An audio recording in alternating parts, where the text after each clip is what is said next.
Sick సాంప్రదాయంలో ఘట్కా అంటే కత్తి పట్టుకొని వీధిలో ప్రదర్శిస్తుంటారండి. సో ఘట్కా ప్రదర్శన అనేది చాలా ఫేమస్ అన్నమాట. చాలా ప్రత్యేకమైనది. సో ఇది ఎక్కడ పడితే అక్కడ ఆ ఫెస్టివల్ టైంలో వాళ్ళు వీధిలోకి వచ్చి కత్తి ప్రదర్శన ఇస్తుంటారు. అది వాళ్ళ సాంప్రదాయం, సిక్ సాంప్రదాయంలో. సో లాస్ ఏంజలీస్లో ఏం జరిగిందంటే ఒక సిక్ మనిషి వచ్చి వీధుల్లోకి వచ్చి అతను తన కల్చర్ని, హెరిటేజ్ని చూపించడానికి పెద్ద కత్తి పట్టుకొని వచ్చి అతను కత్తి ప్రదర్శన లాస్ ఏంజలీస్లో చేస్తున్నాడండి.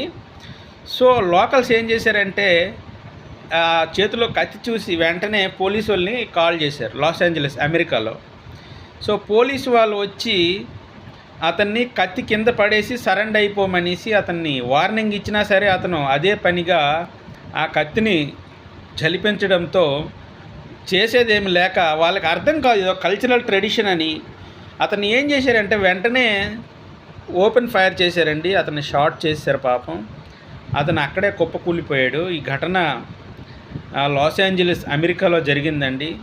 ఇప్పుడు ఏమవుతుందంటే అది ఓపెన్ డిబేట్ అన్ని దగ్గరలో. అది పీస్ఫుల్గా అతను తన కల్చర్ కోసం అతను హెరిటేజ్గా అతను ఏదో మామూలుగా కత్తి జలిపిస్తుంటే అతని మీద మీరు పిస్టల్తో దాడి చేసి LAPD department, Los Angeles police department వాళ్ళు ఇలా చేశారని చెప్పి చాలా ఓపెన్ డిబేట్ జరుగుతుందండి.